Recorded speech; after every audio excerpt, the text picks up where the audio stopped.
Bonjour à toutes et à tous, ici TKL et j'espère que vous avez kiffé vos races sur cette intro de fou qui a été faite par les soins de Coyote, graphiste, vidéomaker, e-sport.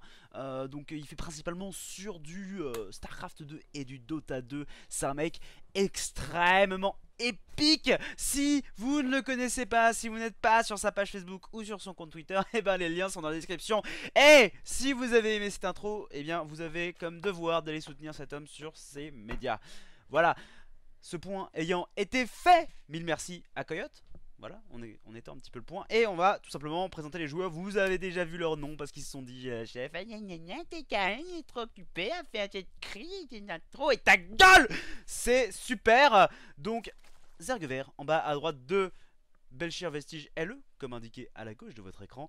Nous retrouvons bien entendu Daimaga, représentant de la marque Recat. Et en haut à gauche, on retrouve Val du clan 7 fois ou 7X, je ne sais pas.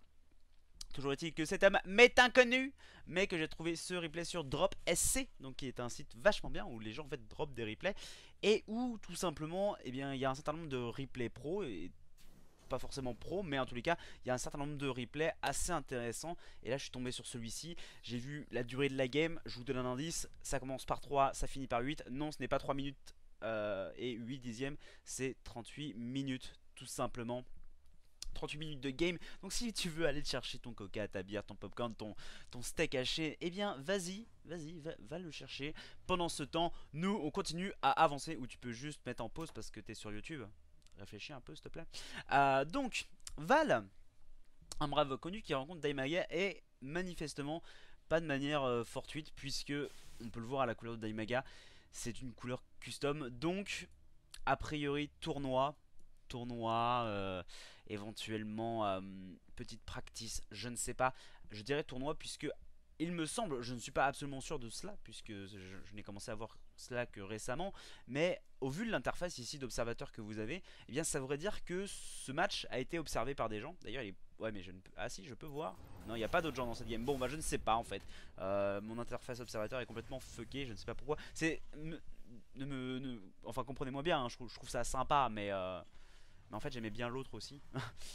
Bon bref, toujours est-il que j'avais pas mis la barre de production et que maintenant on l'a, que on a Val qui prend, expand, et que cette petite hatchery s'est fait poker par ce VCS qui tourne un petit peu, qui voit qu'il n'y a pas de gaz notamment.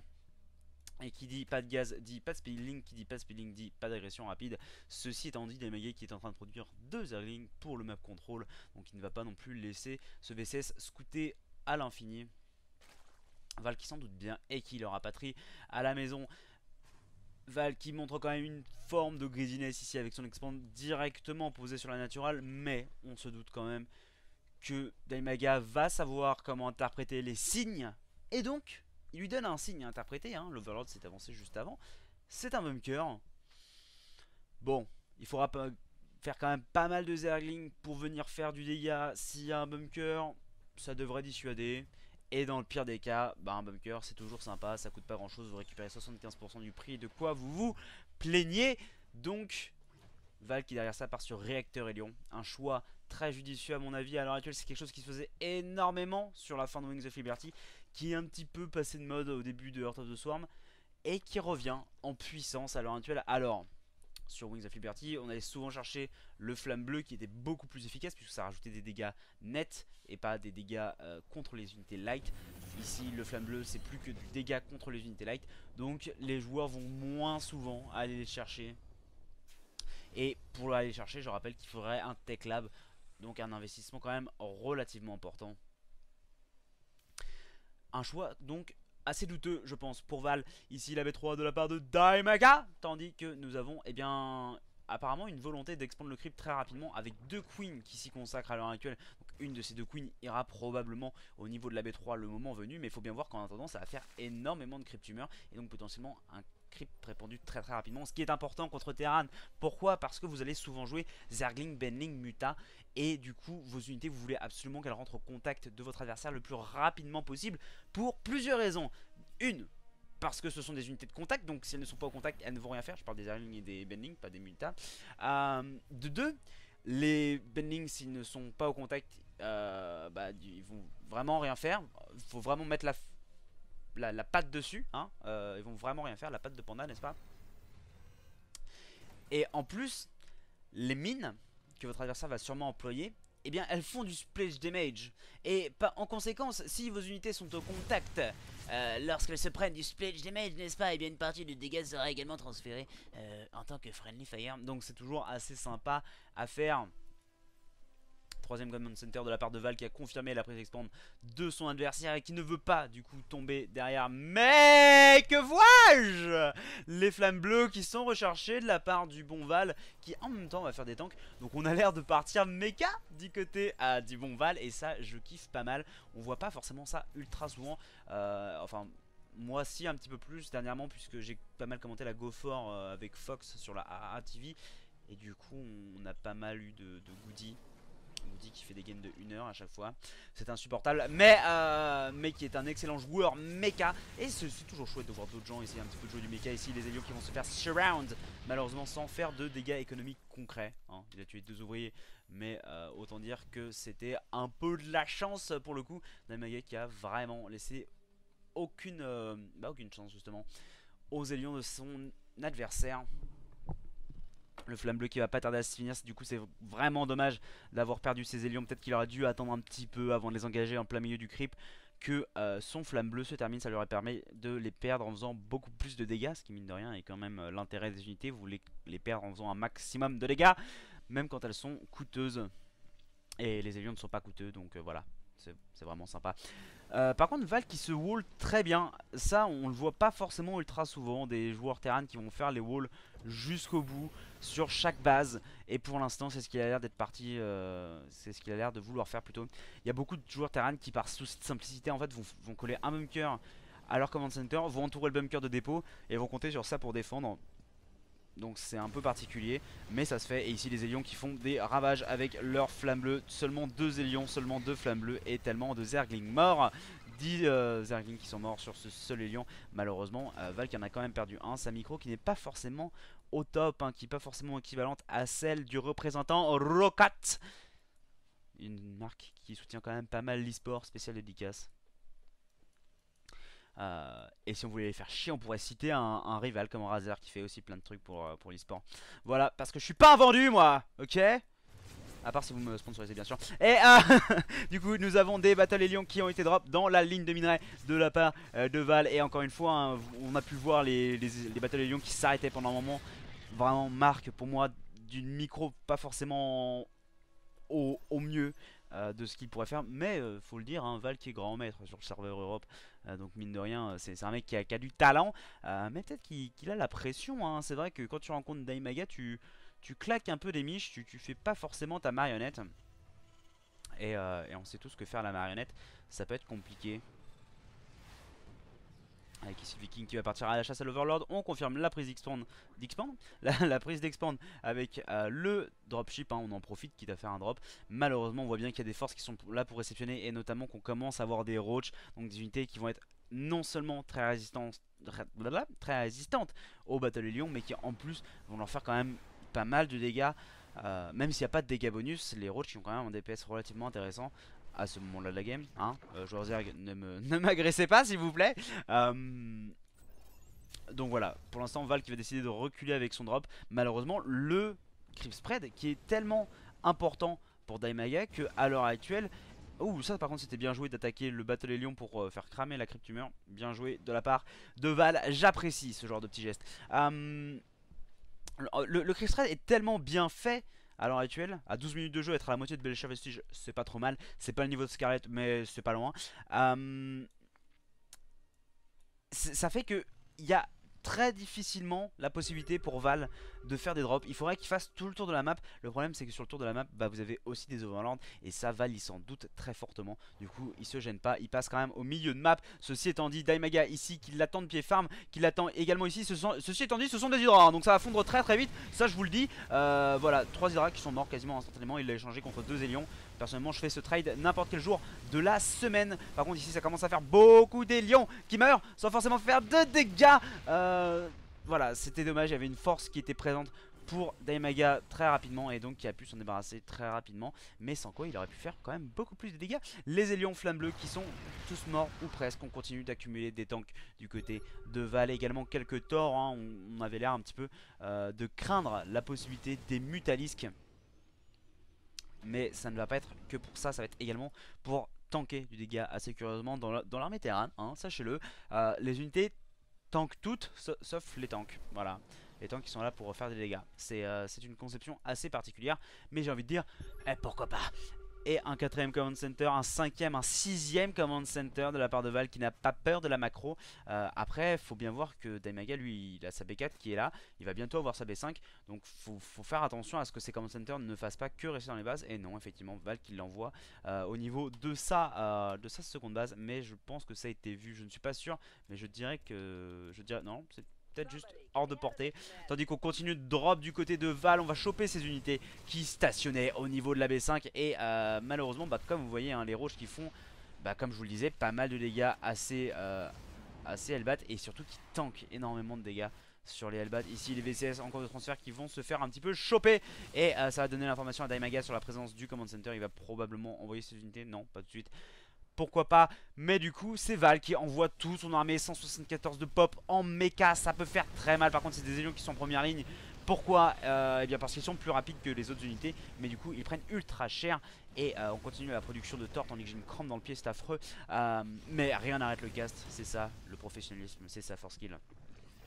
Les queens ici qui vont se faire choper au détour de la ruelle sombre qu'est Belchir Vestige. Les troupes de Daimaga qui ont l'air d'être en train de se rassembler à l'ouest de la map pour potentiellement choper des unités. Les Vipers qui sont un choix un peu particulier, qui vont probablement être utilisés pour le Blinding Cloud. J'ai pas trop l'habitude que ça soit utilisé dans ces conditions en tant que Protoss, hein. On les voit plus souvent utiliser le grab, mais là contre ce nombre de tanks j'en doute assez fortement. Ceci étant dit, on pourrait grab les torts. Là il y a des PDD, il y a des Blending Cloud. Du coup il y a personne qui tire, il y a personne qui fait de dégâts concrètement. Et cet engagement qui est complètement foiré. Je comprends absolument pas qu'est-ce qui se passe ici. Les deux joueurs qui ont l'air de perdre énormément. Daimaga qui perd de la population en Roach Hydra, donc finalement une population peu coûteuse et qui peut se permettre de perdre. Et tandis qu'ici on a une queen qui va se balader et va tenter de sauver le creep ici. Pas possible ici. Ah si, on peut poser le creep, donc on va réussir à le sauver et du coup à maintenir l'expansion de ce dernier, ce qui va être une plutôt bonne nouvelle pour le joueur ukrainien.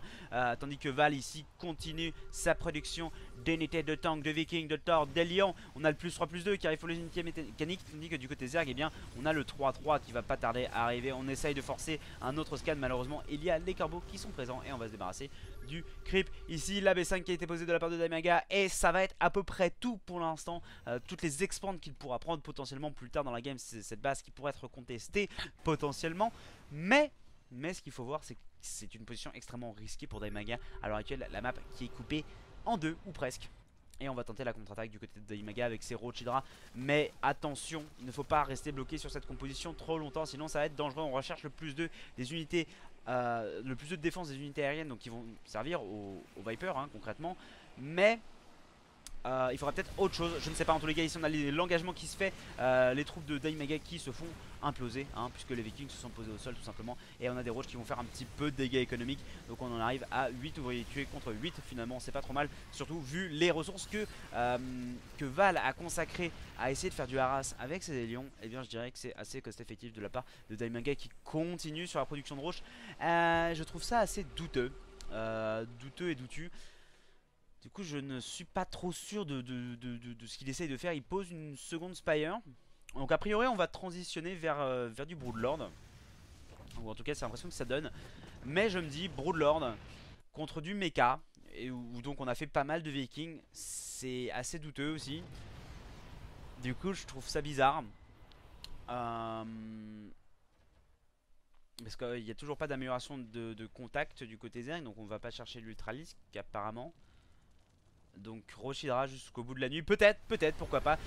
Les Vipers qui vont balancer des Blinding Clouds. Cependant, ça n'affecte pas les unités aériennes. Et du coup, les unités qui n'étaient pas en mode siège ici vont pouvoir venir taper assez rapidement. Tandis que les tanks en mode siège, eux, continuent de ne pas faire de DPS. Daimaga qui a l'air de passer au travers, qui produit 14 Swarmhost. Et la fight qui continue. Donc je n'aurais absolument pas dû cliquer ici. Beaucoup d'unités qui meurent pour Daimaga et on tombe derrière en termes de population. Ceci étant dit, pas tant que ça. Et donc les Swarmos qui sont un choix assez intéressant. Finalement, ça va être l'immobilité contre l'immobilité, le mecha Zerg contre le mecha Terran. Finalement, hein, le Swarmos, ça revient un petit peu à ça. Mais du coup, je me demande pourquoi une deuxième Spire et pourquoi le plus de... Ah bah il va faire des corrupteurs tout simplement. Il va faire des corrupteurs pour couvrir ses Swarmos contre les corbeaux qui sont une excellente unité contre les Swarmos avec leur missile à tête chercheuse. Et ici cette expand qui va être complètement contestée comme je vous le disais, avec notamment la couveuse qui a déjà été posée. Donc Val qui va devoir venir la détruire. Les Swarmos qui avancent au milieu de map, qui vont s'enterrer et qui vont commencer le siège de cette base. Donc les locustes qui vont être la première information pour Val sur la tech de son adversaire tout simplement. Ceci étant dit, non, on n'a pas le locust endurant encore. Bah non, mais non. Ah, je ne peux pas voir les améliorations qui sont recherchées ou pas. Très bien. Ah bah voilà, il vient d'être lancé, donc ça c'est parfait. Heureusement que j'ai eu l'œil sur la barre de vie des locustes qui vraiment meurent très très vite sans le locust endurant. Tandis qu'ici on a un drop de la part de Val qui va abandonner ses élions assez lâchement. Et qui va surtout interrompre le mining pendant un bon moment. Ceci étant dit, Daimaga qui a largement de quoi miner d'autre part, donc pas tant de soucis que ça. Les PD ici qui vont bloquer les dégâts des quelques locustes qui arrivent au contact, puisqu'il y a quand même une sacrée masse de tanks comme au siège. Et admirer, ah non il tape pas, si voilà, il tape et du coup les missiles des locustes qui sont absorbés. Mais ça vous le saviez déjà si vous suivez les replays sur ma chaîne depuis un moment. Si ce n'est pas le cas, bienvenue. Cette couveuse qui va mourir puisque Daimaga n'y fait pas du tout attention, c'est dommage. Et qu'est-ce qu'on a ici? On a d'autres Swarmos et d'autres locustes. Pourquoi pas Par contre ici du coup ça va être vu. Les locustes qui vont pop peut-être au bon moment pour défendre. À peine au bon moment hein. Et on a des PDD qui sont rajoutés. Donc on a quelques Swarmos qui vont tomber sans vraiment de raison. Et c'est assez compliqué. On se doit de rajouter des corrupteurs à cette composition de la part de Daimaga, parce que sinon ça va être compliqué. Il faut des corrupteurs, des hydras et de tout en fait. Puisque du côté de Val on part sur Battle Cruiser. Voilà, Battle Cruiser avec le Behemoth Reactor qui permet tout simplement d'avoir plus d'énergie quand vous commencez votre Battle Cruiser. Et du coup vous pouvez lancer un Yamato plus vite et avoir le Yamato ne fait pas de split damage. Et oui, puisque ça c'est un petit peu l'erreur, un petit peu la croyance commune. Il y a beaucoup de gens qui croient que ça fait du split damage, mais en fait non, pas du tout. Ça ne fait que one shot unité, ce qui est déjà plutôt pas mal. Donc ici on a des Swarmos gardés par des spoilers rampants. Donc les spoilers rampants qui vont tenter de choper ces Banshee. Malheureusement il y a tellement de Banshee, il y a bien qu'on chope assez rapidement les Swarmos. Là les Roach qui vont essayer de faire du dégât, qui vont même pas interrompre ce command center et qui pourraient cependant choper ce Thor. Ah non, j'avais tort. Donc le Thor tue, donc je suis mort. Et pour l'instant les Roach qui vont mourir sans pitié face à cette armée terrain qui paraît indestructible malgré les efforts des Swarmos ici hein, qui continuent sans cesse de faire assaut après assaut, mais ça ne passe pas tout simplement. Les Swarmos ici qui sont utilisés en défense, appuyés par les sporuleurs rampants. Donc l'armée de Val qui, de manière assez intéressante, est très mobile pour une armée mecha, mais c'est parce qu'on est lentement en train de switcher sur du Sky Terran qui finalement revient à du mec, hein, faut bien se le dire. Mais sauf que ça vole. Et ici on a des Swarmos qui se perdent complètement de la part de Daimaga. Pourquoi ces Swarmos? Il y a 7 Swarmos qui vont mourir. Ah non, bah non, il avait de la... Je vois 7 infestateurs dans la barre de production. Je me dis ah mais il libère de la population. Mais non, absolument pas, il a 163 de population. Il rajoute une nouvelle fois des infestateurs. Et les infestateurs qui sont encore une fois un choix intéressant. Mais je ne sais pas vraiment quelles sont les améliorations faites. Et on rajoute 11 Swarmos. Ok.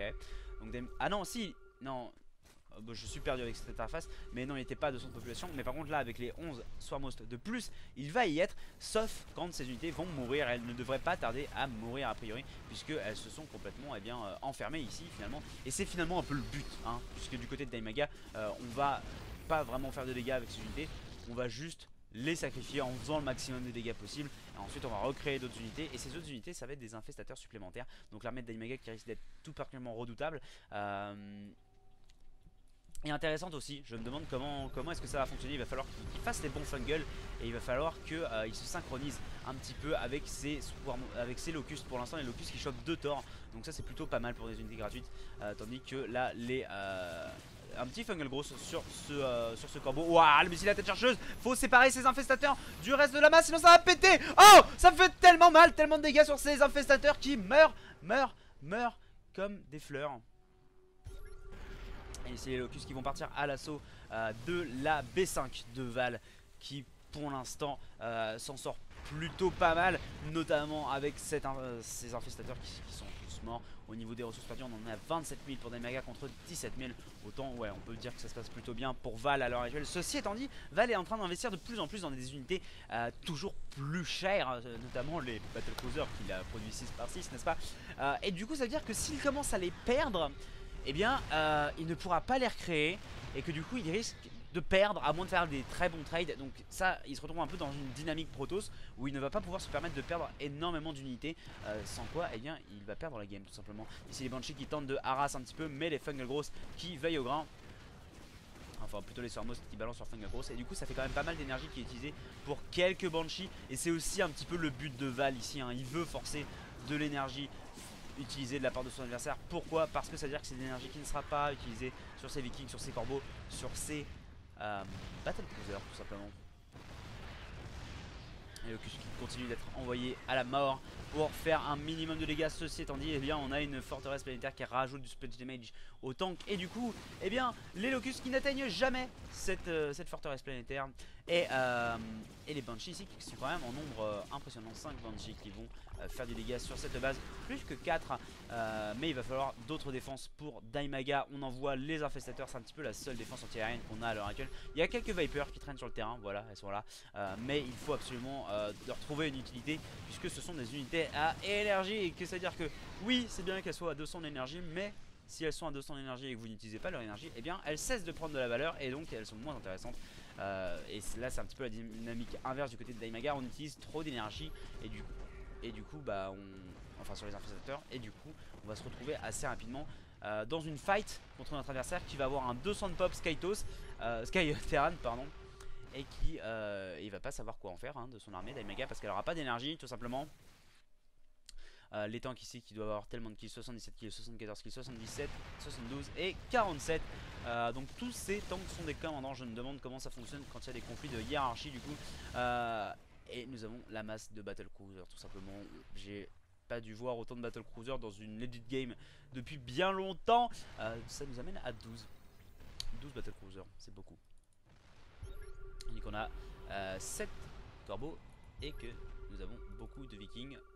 Eh bien on arrive à 16 vikings, donc ça fait vraiment une armée aérienne imposante.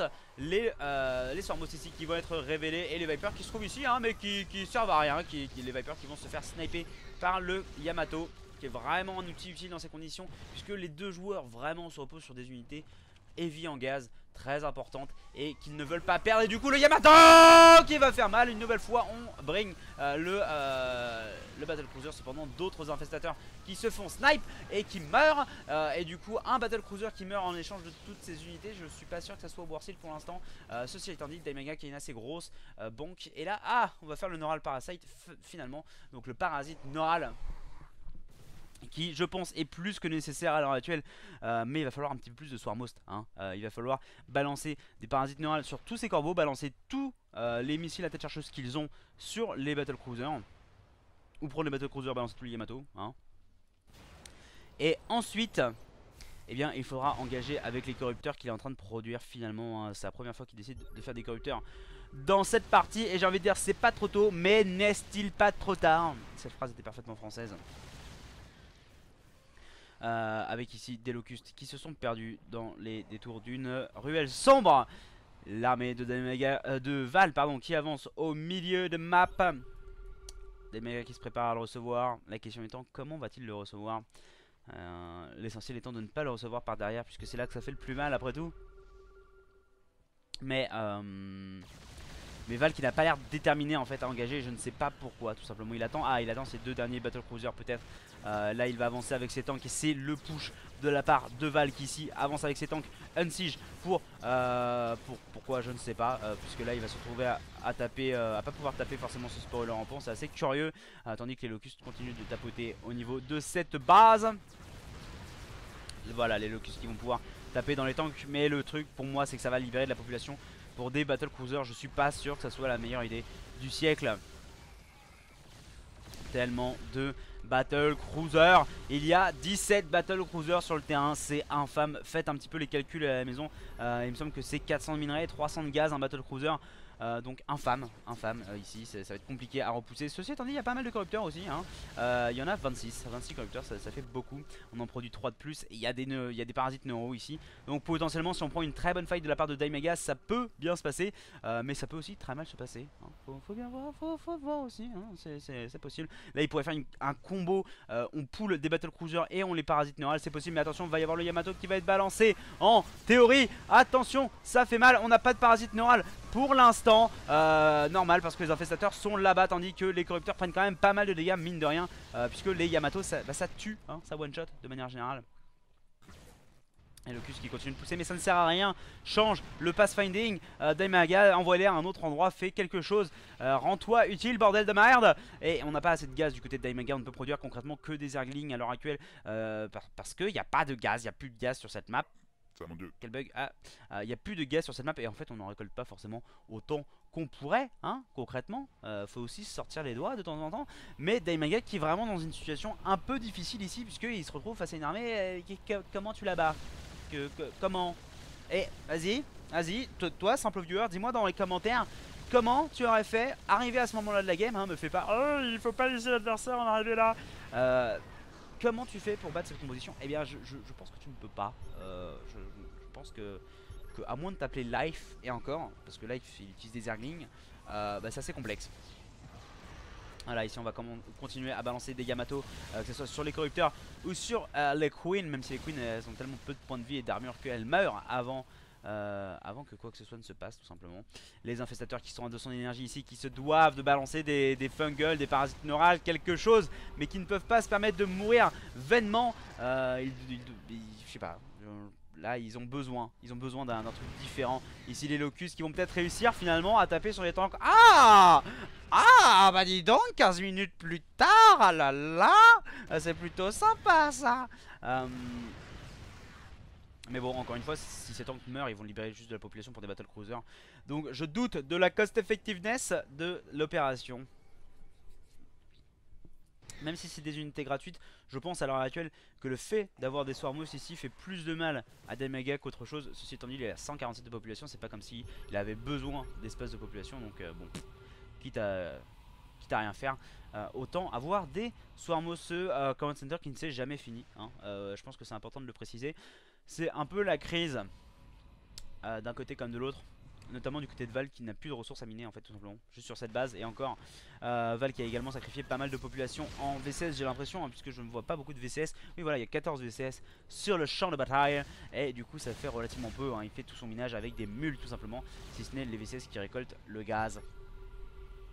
Cette base qui est vide et donc a priori inutile. Il va quand même choper la Spire parce que ça évitera de... Non, ok. Il a dit que non. Il a dit je vais donner tort à TKL. Et ici les corrupteurs qui vont tenter de prendre la fight. Malheureusement je doute que ce soit une bonne idée. Un Fungal Rose qui va balancer les Yamato qui se vont dans tous les sens, qui tue énormément de corrupteurs. Jamais vu autant de Yamato. Et c'est le smiley face de la part de Daimaga qui se doute bien que ça va être complexe ici, hein.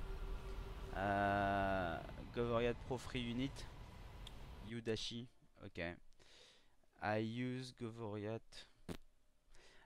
Très bien, j'ai pas compris, mais en tout cas GG de la part de Daimaga qui s'incline dans cette long game de 38 minutes. Du coup j'espère que tu as bien profité de ton coquette, ta bière, de tes popcorn, de ton steak haché.